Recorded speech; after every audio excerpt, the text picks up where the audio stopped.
ahagaze muramureba asa n'usatuyemo kabiri uhereye mu muhogo yarangiza ukamanura ukageza hagati y'amaguru bisa naho hari igipande kimwe cy'ibumoso n'icy'iburyo. Aha haringaniye mu ibere harimo inyama iteretse hagati y'imitsi yonyine ubwayo gusa iruhande rw'umuhogo hejuru y'igifu ndetse igarurwa n'igihaha. Iyi nyama murabona ko ifite ibyumba bigari bine binini. Harimo imitsi isohoka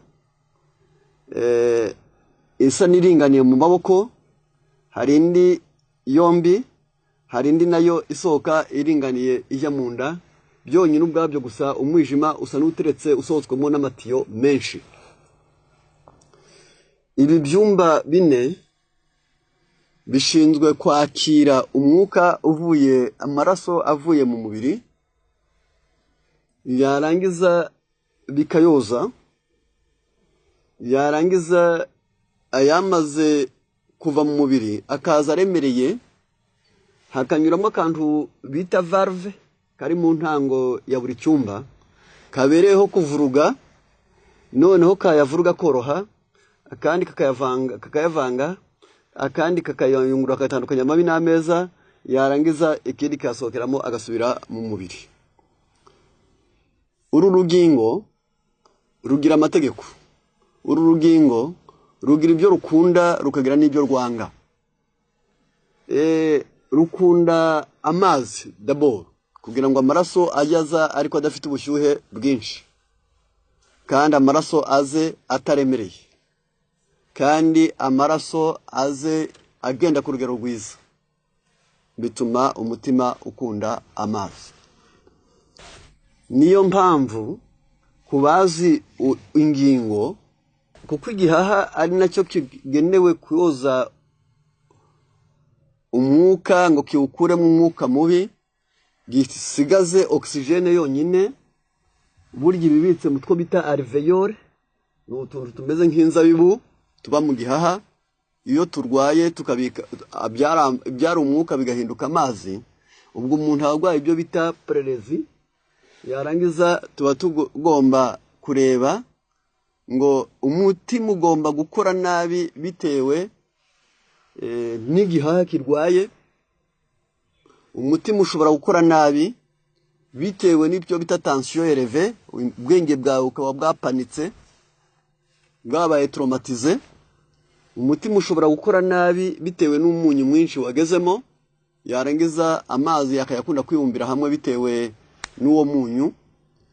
Umutima ushobora gukora nabi bitewe n'amavuta menshi yabaye mu maraso, noneho uko atembera mu mitsi akajya agenda hasigamo ikintu kimeze nk'urubobi cy'urwugara, yarangiza ubona uyu mutsi ukabona wabaye nka tuyo yagezemwo icyondo, yarangiza amaraso akagira icyo bita pression cyangwa se ibyo bita haute tension, ari byo abandi benshi cyane bita pressure, ari cyo bita abandi bita hypertension, bitewe nuko igihe amaraso amanuka atya yaje mu mitsi asanga inda yabaye ntoya, yarangiza ayo maraso agahura n'ikibazo cyo kutihuta bihagije kandi atari busubire mu mutima, yarangiza hakabaho icyo bita pression arterielle cyangwa se haute tension cyangwa se hypertension.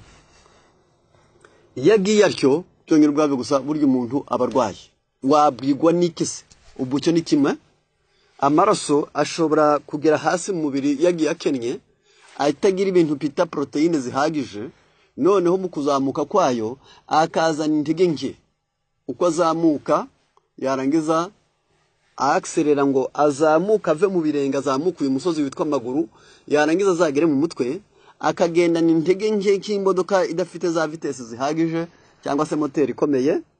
Noneho bigatuma aya maraso azamuka gato cyane, buri gihe agakunda kurangwa nuko ingingo zibyimba, yarangiza bitewe nuko yahatinze akashobora kuhakonjera, ashobora no guhinduka amazi, ari nazo ntandaro wenda kubwo kubura proteine cyangwa impyiko zakoze nabi, yarangiza umuntu akagira izo bita wedeme.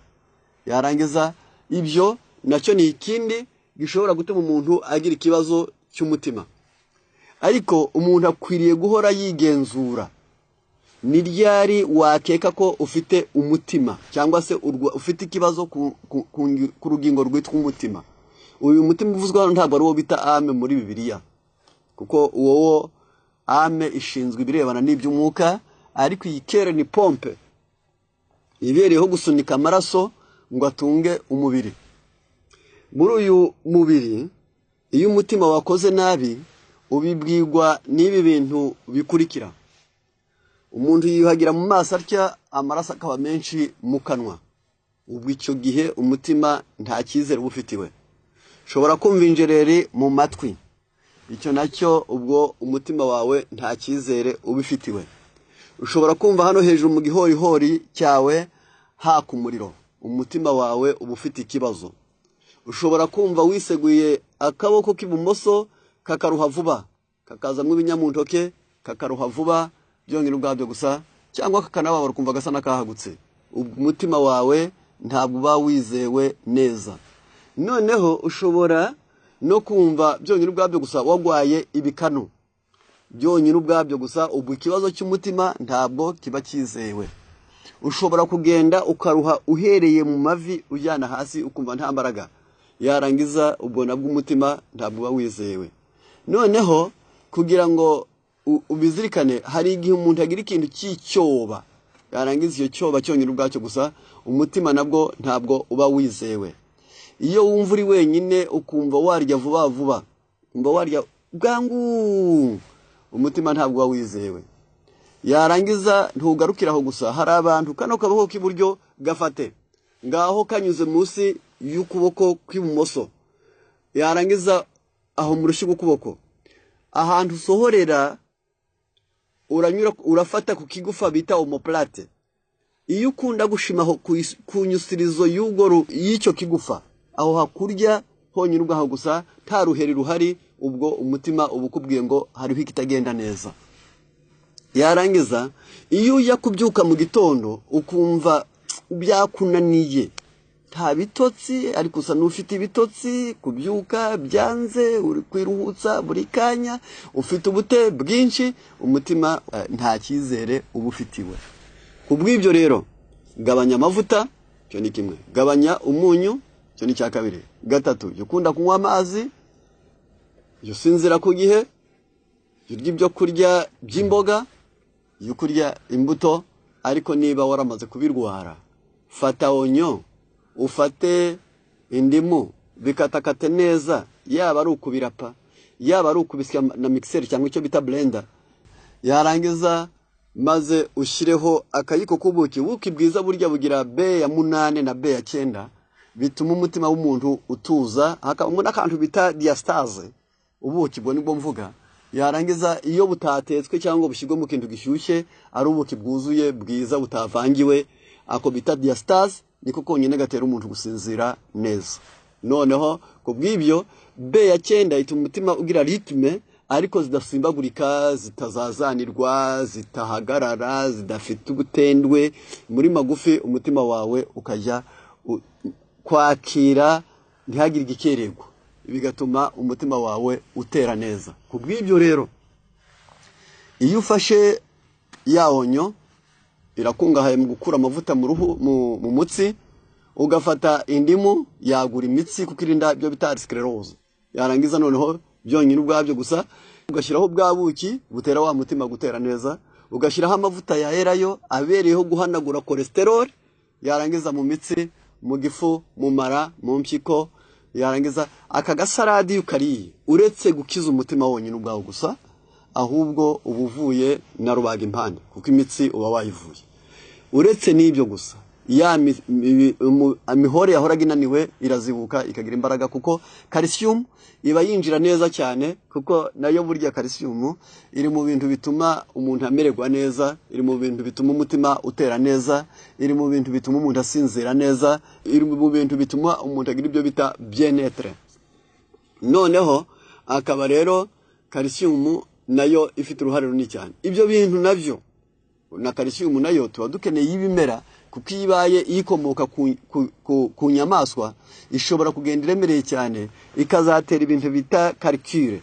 yarangiza mu mpyiko uko inyuramo cyane ari nyinshi cyane ikazarema amabuye, ibyo bita retiaze renale. Yarangiza niho wumva abantu bamizemwo amabuye, ubwo mu magi, mu mata, mu nyama, akaba calcium yabyo cyane cyane ko igihangana na proteine, buriwo proteine zayo zishobora kumara calcium, cyangwa calcium nyinshi igatera amabuye yarangiza mu mubiri w'umuntu.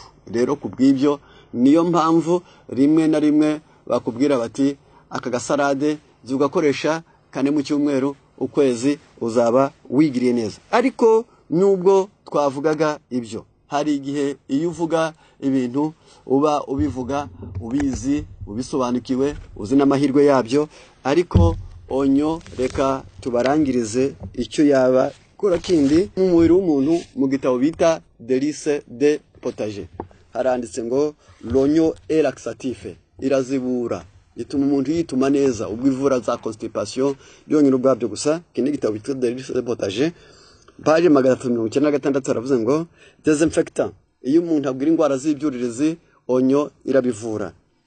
Bactériostatique, yarangiza bakteri zawe, imbuto z'indwara zirimo irazivura. Surtout diurétique, cyane cyane mu nzira zo kwihagarika. Stimule la digestion, ituma imyanyi igogora ikora neza. Favorise le sommeil, onyo burya ntabwo ari yo kurya gusa ngo byoshye ibyo kurya, ahubwo itera gusinzira neza. Combat l'anémie, ituma amaraso ashobora kwiyongera akirema, yarangiza ubutare bukaba bwinshi, fer ikaba nyinshi, vitamine C ikaba nyinshi. Noneho kujyati aide les personnes surmenées et les rhumatisants, ifasha abantu bose baguye agacuho, ubwo abantu bananiwe hirya ya fatigue burya haba surmenage. Noneho iyo umuntu ananiwe hirya habaho gugacuho, nyuma bikazabyara byo bita stress. Yarangiza onyura iragufasha, yarangiza ukaruhuka ugasinzira neza, yarangiza ndetse n'abantu barwaye rubaga impande. L'oignon contient une substance appelée glycokinine apparence à l'insuline, yarangiza iyo bita glycokinine iba muri onyo isa n'iyivanga, yarangiza bigatuma insuline zibaho. Niyo mpamvu ikenewe ku bantu barwara diabete. Donc en fait d'un choix de choix pour les diabétiques. Nicyo gituma onyo burya ibarirwa mu byo kurya by'abagwara diabete, yarangiza ngo bafashe kubongera insuline ya yindi pancreas yananiwe kurema. Reka rero tubifurize kumenya neza ngo umutima ufite ibyumba 4, yarangiza umutima wakira amaraso, umutima wohereza amaraso mu mubiri. Umutima ushobora kugubwa nabi bitewe n'amavuta cyangwa umunyu cyangwa kutanywa amazi, ariko ongera wibuke ko iyo amaraso ari gusohoka igihana cyo kiba cyateze, yarangiza agafata oxygene kikavanga n'amaraso amaze koga, yarangiza akabona gatukura neza, yarangiza umutima wawe ukagaburira ingingo zawe witwa pompe.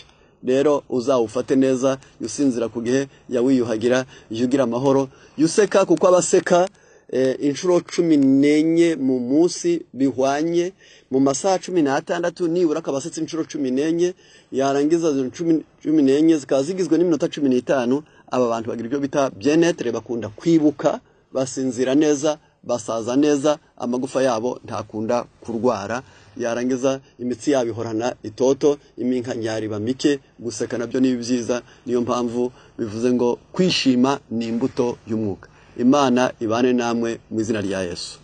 Akamaro k'ubutumwa bw'ubugorozi nivugurura